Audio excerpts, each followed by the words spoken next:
arrancava gargalhadas do público com o meu tipo histriônico. Tá aí, tá tudo guardado aí. Histriônico? Histriônico é um ator que é muito rápido, que é, sabe? É histriônico, é um ator que tá sempre... Paulo Gustavo, sabe? É um ator histriônico. Bacana. Eu sou um ator histriônico, eu sou meio rápido. Chego e a mente também, é porque a mente também trabalha tá muito nesse rápido, ritmo, né? muito rápido. A minha mente é rapidíssima. A minha mente trabalha na hora que eu vejo a situação de fazer, encaixar na hora. Gente, estou aqui com ele, Ataíde Arcoverde. Ataíde, seja bem-vindo ao Tangente. Muito obrigado pela oportunidade. Eu quero começar perguntando de uma forma que a gente usa no nosso linguajar cuiabano, porque estamos na web, e aí a web vai para o mundo todo, e eu preciso começar essa entrevista perguntando das suas origens no linguajar cuiabano. Diante de quem que você é, Ataíde Arcoverde? Em primeiro lugar, querido, seja bem-vindo à minha casa, seja bem-vindo a Guiratinga, Demétrio, é uma satisfação. Eu não vou dizer que é um prazer, porque agora com prazer eu tô cobrando, sabe? Falou a palavra prazer, eu já cobro um trocado. O prazer é mais caro, mas é uma satisfação enorme recebê-lo, né? Fazendo um trabalho aqui em Guiratinga comigo e Luiz e... Receber um artista, né, como você, uma pessoa como você, para mim é uma satisfação muito grande. Um artista mato-grossense está aqui, podendo dividir aqui um pouco do meu espaço, conhecer o meu espaço. Eu sou gente daqui, da região, quer dizer, os meus pais são todos nordestinos. A minha mãe biológica, os pais eram baianos, mas ela nasceu em Goiás Velho. E os meus pais que me criaram, minha mãe é da Bahia, meu pai paraibano. E eu nasci em Rio Verde, Goiás, mas sou registrado como filho de Guiratinga, que eu vim logo com 1 mês, 2 meses eu vim para Guiratinga. Acho que não tinha nem 1 mês quando eu vim para Guiratinga. Essa vinda para Guiratinga foi os pais? Não, minha mãe sozinha comigo, minha mãe era uma mulher sozinha naquela época. E ela sozinha comigo, aí chegou em Guiratinga, ela me deu para um casal adotar. Eu sou um filho adotivo e fui adotado por um casal aqui de Guiratinga e moro aqui. Estou aqui até hoje, sou registrado como filho de Guiratinga, assim eu me aceito como filho de Guiratinga, escolhi Guiratinga para passar também os tempos mais longos, que são os tempos que eu tenho só para mim mesmo, né? O tempo da idade vai chegando, então você começa a querer dar um tempo para você. Então eu encontrei em Guiratinga esse espaço. Você chegou em Guiratinga. Como que era aquela criança? Tudo que você passou nessa infância que coadunou no atual Ataíde Arcoverde. Essa coisa da minha vida eu não lembro de nada porque eu vim bebê, né? Aí fui adotado, eu só vim também saber dessa história, eu já era garoto, grande, já era adotado, eu já sabia que eu era filho adotado, mas eu não sabia dessa história toda de ter nascido em Rio Verde e tal. Eu só vim saber muito depois, porque minha mãe me contou. E aqui aquela coisa, né? Teatro do colégio. A infância. A infância foi fazendo teatrinho aqui no colégio e brincando, né? Rio, cachoeiras e jogando futebol e participando de concursos de canção, porque naquela minha época tinha muito concurso de músicas e canções, concursos de poesias. Então eu participava daquilo tudo. De canções, eu sempre tirava, se tinha 10, por exemplo, 10 participantes, eu ficava ao concurso. Sabe? Eu não tinha classificação, porque eu não pegava nem o 11º lugar, eu cantava mal pra caralho. Eu achei que era o contrário. Não, sabe? Agora, nos carnavais, eu tirava 1º lugar em fantasia, porque eu sabia fazer minhas fantasias e aquelas fantasias eram um figurino que eu representava ele naquele dia. Então, as minhas histórias é bem assim, desse nível. O seu início na arte, então, já foi de criança? Criança, aqui por aqui. Aqui, Meruri, eu fiz uma peça com 10 anos. Aqui antes, no Jardim da Infância, eu subi no palco nos Dia das Mães, uma coisa assim.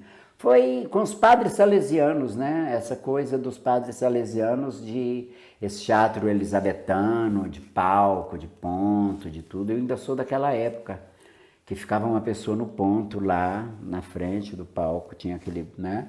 E ficava lendo para você não errar quando você errasse.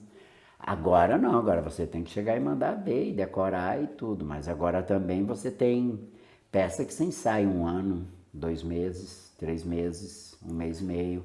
E aquela época você não tinha tempo de ensaiar, porque não era profissional, ensaiava quando terminava o serviço, a escola, e era 1 mês e acabou.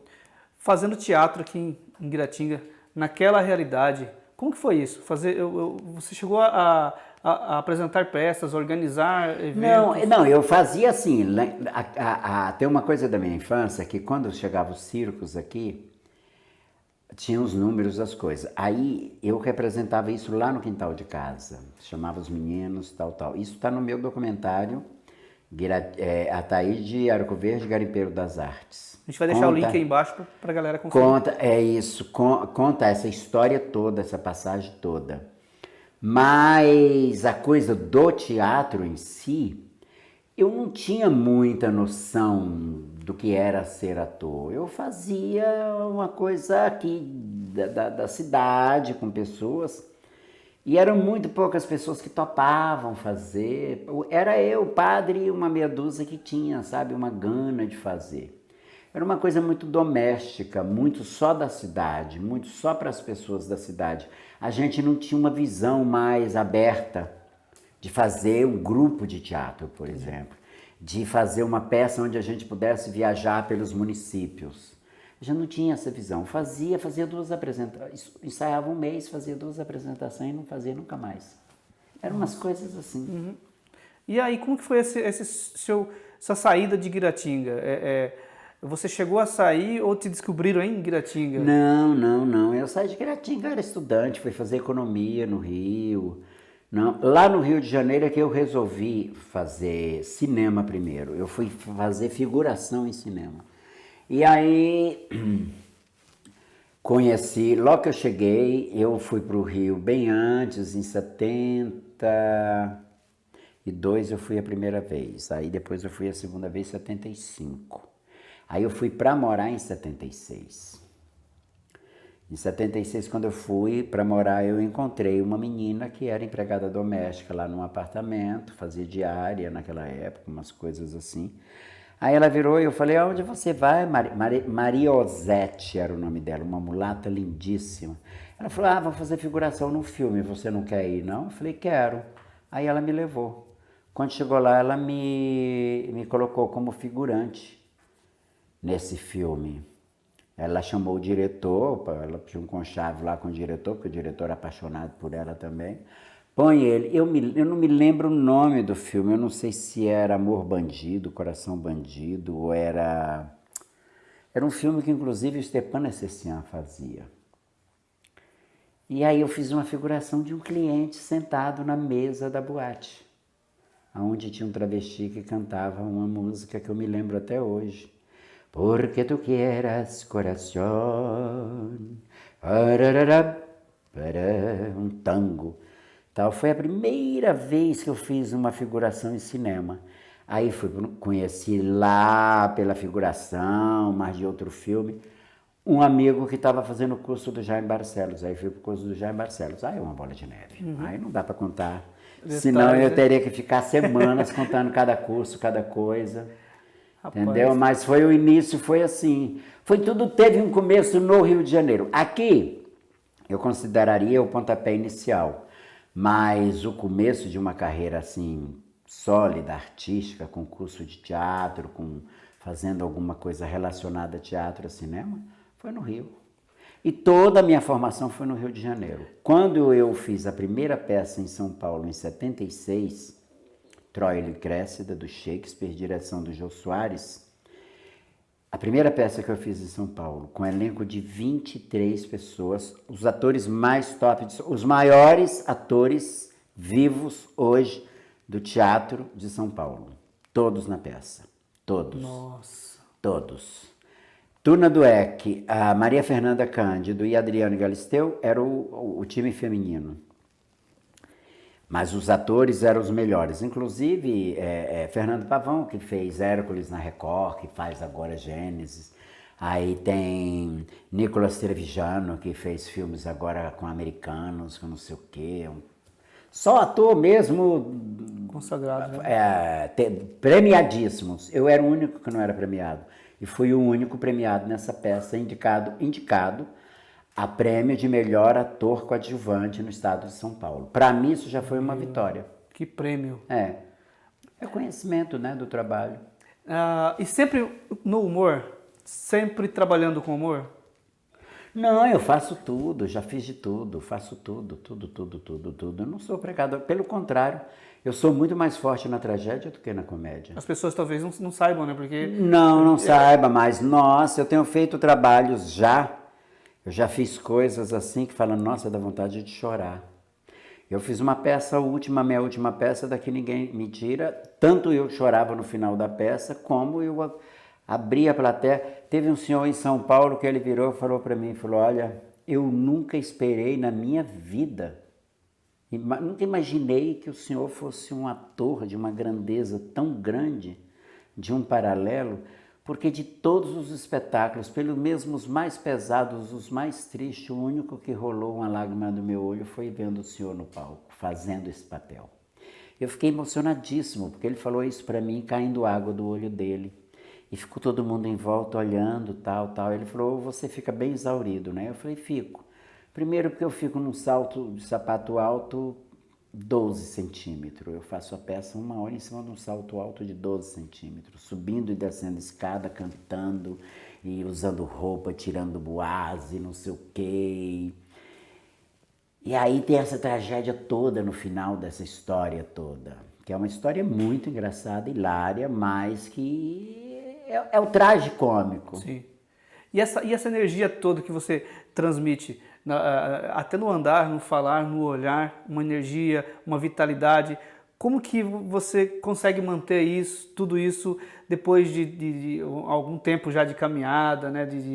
Mas em primeiro lugar eu respeito pelo ser humano, né? Porque o ser humano é justamente o meu objeto principal de laboratório. Entendi. Eu olho qualquer um como se eu estivesse me olhando no espelho.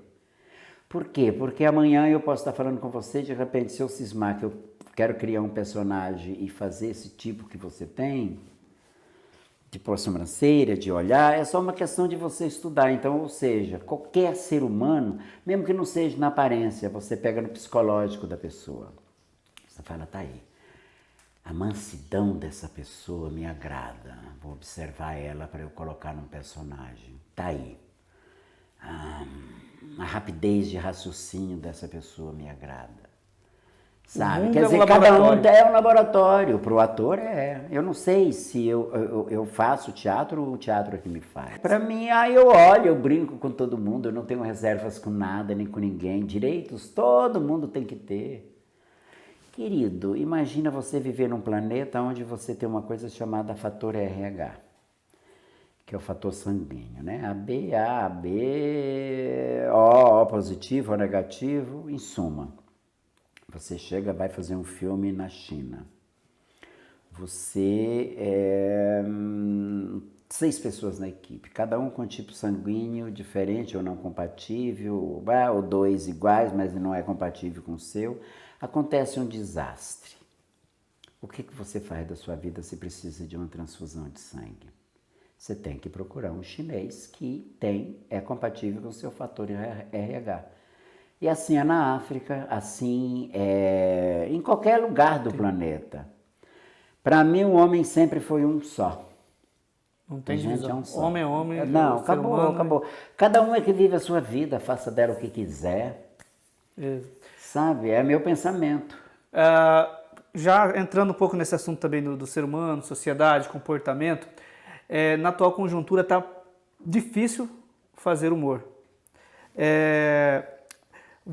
Como que você se conduziu os últimos tempos o extremismo, o sexismo, a questão do preconceito. Isso, para o humor, como que você trata seu texto? Como que você resolve a situação de tomar cuidado com as piadas, por exemplo? Mas eu não tenho cuidado com piada nenhuma. Eu nunca tive cuidado com piada nenhuma. Eu não gosto de ofender nada nem a ninguém. E não gosto de ser inconveniente. Eu já luto com isso desde a minha vida inteira. Tem uma fotografia ali, ó, de 81, quando aquele prédio foi derrubado em 2 dias pela ditadura militar. Centro de Artes da FEFIERJ. Lá foi o centro da Uni, depois virou uma escola de teatro onde eu estudava e desde aquela época já não gostavam de teatro, já não gostavam de ator, já não gostavam de arte. Então a minha vida toda foi lidando com isso. É pandêmico, é uma pandemia, a direita e a esquerda no país que eu vivo. E é todo mundo com máscara. A máscara é algo que a gente tem que usar agora, mas simbolicamente você nunca soube quem era ninguém, quem era quem. Sempre existiu muito preconceito, sempre existiu, sabe, pessoas que esquecem de viver, que querem moldar as outras, né? Tanto de um lado como do outro. Eu não gosto nada que seja extremista. Entendi. Nada. Gosto de escutar todo mundo. Passei por várias religiões, fui budista, fui da messiânica, visitei o candomblé, estive na Umbanda, sou católico, agora estou espiritualista, mas procurando um espiritismo que eu digo mais próximo de mim, da minha convivência intelectual, ou da minha vivência do dia a dia, e quero viver. Foco no autoconhecimento, no equilíbrio. No autoconhecimento, meu equilíbrio. Cada um tem a sua religião, cada um faz aquilo que acha que deve fazer, entendeu? Eu acho que você que deve trilhar o seu caminho. Não tem que chegar e falar, não, você está errado, porque você não... Não, eu não. Querido, eu não nasci para julgar ninguém. Não julgo ninguém. Esses dias vieram para mim falar aqui, uma conversa assim, porque o filho da vizinha, ele não sei o que, o moleque. Eu falei, quantos anos ele tem? 22 anos. Eu falei, gente, o pai é atrapalhado, a mãe é atrapalhada, doentes. Ele não cresceu num ambiente saudável. Está numa idade de 22 anos que é muito perigosa. É muito complexo e muito difícil você julgar uma pessoa. Tem que procurar entender a realidade da vida daquela pessoa também. Cajueiro não dá manga. Cajueiro é cajueiro, entendeu? Então eu nunca julgo ninguém. Sou apolítico, odeio políticos e correligionários. E assessores? Não, assessores eu gosto, porque o Luiz é meu amigo. O Luiz é mais do que assessor, o Luiz é um dos maiores técnicos, diretor de filmagem, de televisão, de tudo que eu conheci. O Luiz é um querido. É um amigo e tanto. Falando de profissões, para essa galera que está chegando agora, foi tocado pela arte, para aquela pessoa que quer escolher ser artista, ou pretende se ingressar ou se aperfeiçoar no caminho da arte, para quem está iniciando, qual que é uma dica, um conselho que você pode falar para essa galera? Eu vou falar parafraseando tirando de um contexto de uma entrevista que eu li há muitos anos atrás, década de 80, acho que no Jornal do Brasil, no segundo caderno, era uma reportagem, ou foi no Globo, não me lembro, uma reportagem com Fernanda Montenegro. Aí perguntaram para ela o que seria ser o artista, tal. Ela disse mais ou menos assim: sempre senti que o ator é uma artista escolhido pelo Deus dos deuses. É uma força que nos apodera e não há como renegá-la. Uma vez que a gente aceita o artista que é, não pode fugir aos sacrifícios que a arte exige. Então, ou seja, você tem que parar e prestar atenção. É isso que eu amo? É isso que eu quero fazer? Porque na carreira artística é muito complicado agora mesmo na situação que a gente está vivendo, ninguém sofre nesse país mais do que os artistas, de um modo geral. Inclusive os grandes cantores descobriram o que é ser artista não podendo trabalhar, igual os atores, igual os pintores, igual os bailarinos, igual os músicos, de uma forma geral. Então, descobriram todo mundo que é isso. Então, você tem que fazer... Eu, pelo menos, acho que o sucesso é uma coisa que é um resultado de um trabalho que você faz na sua vida. Ter paixão pelo que gosta, ter paixão, determinação, paciência e perseverança. Eu, por exemplo, joguei por alto, porque eu falei, bom, eu não sou casado, não tenho filhos, não tenho marido, não tenho mulher, não tenho compromisso com ninguém. Tenho um compromisso comigo e com a minha arte. Então eu já passei de chuchu a fazão. Entendeu? Eu já passei de tudo nessa vida. Eu nunca passei fome e nunca dormi na rua. Isso nunca. Graças a Deus. Também se tivesse passado, eu não teria vergonha nenhuma em dizer, porque isso é da condição humana, não é uma condição minha. É uma condição de um homem passar por algum momento nessa situação. É uma condição humana. Então não é vergonha você dizer, não, eu já passei fome, não, eu já dormi no banco da praça, eu já dormi debaixo de uma marquise.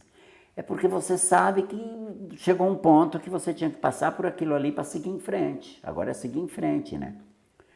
Agora, hoje, o Ataíde aqui de Guiratinga não é absolutamente nada. Nada, nada, nada, nada. Agora, o Ataíde Arco Verde e o meu trabalho é muito maior do que eu e a minha vivência. O que eu construí, o meu nome é que vale. Hoje o país inteiro sabe quem eu sou. A minha cara é conhecida no país inteiro.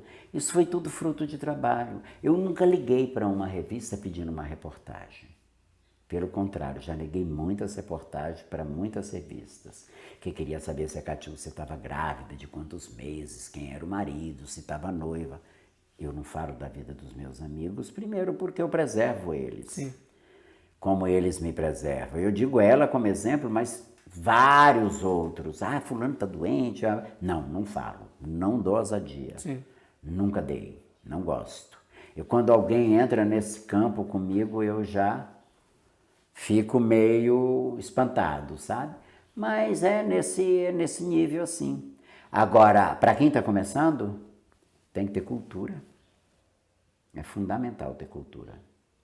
Um artista não chega a lugar nenhum se ele não tiver um mínimo de cultura.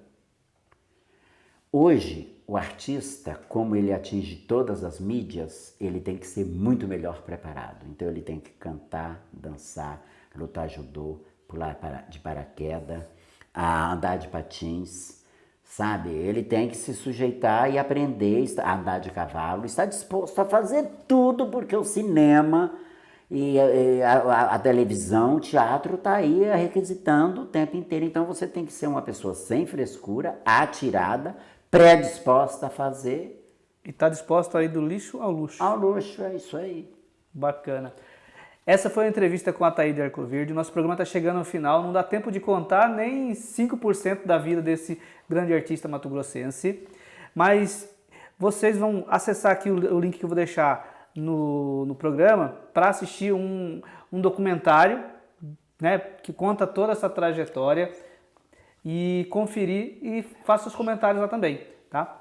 Aí deixa eu só te falar, antes que termina, depois a gente conta para eles, olha gente, eu casei 16 vezes e antes de morrer ainda quero casar mais 5, eu preciso dizer isso a vocês, tá bom? Muito obrigado, Demétrio, um beijo a vocês todos. Obrigado a todo mundo, para você que fique no Tangente, fique agora com Tangente Cultural. Grande abraço.